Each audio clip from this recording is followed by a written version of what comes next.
Hello, কেমন আছো সবাই?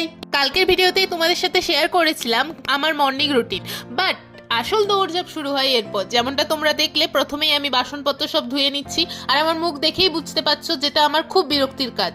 যাই হোক, কি আর করা যাবে। এরপর ভাত বসানোর জন্য চাল আর আলু ভালো করে ধুয়ে নিচ্ছি। এবার আলাদা করে ডিমটাও ধুয়ে ভাতের মধ্যেই দিয়ে দিচ্ছি। আসলে শরীরটা তো খুব খারাপ, তাই একটু সেদ্ধ খাওয়ার ইচ্ছে হচ্ছে আর কি। ভাতটা হতে হতে চলো স্নানটা করে পুজোটা সেরে নিই।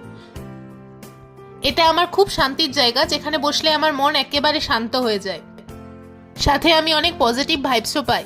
চলো, ভাত সেদ্ধ হয়ে গেছে, এবার ভাতটা নামিয়ে নিই। দেখো, আমার লাঞ্চ রেডি হয়ে গিয়েছে, চলো এবার খেয়ে নিই। কারা কারা আমার মতো এমন সিম্পল খাবার খেতে পছন্দ করো জানিও। এখন ঘড়ির কাঁটাই বাজে 1টা, আর আমি ডিউটির জন্য একেবারে রেডি। বুঝতেই পারলে কিরকম আমি দৌড়ঝাঁপ করে ডিউটির জন্য রেডি হতে হয়। দেখা হচ্ছে পরের ভিডিওতে। টাটা। সাবস্ক্রাইব।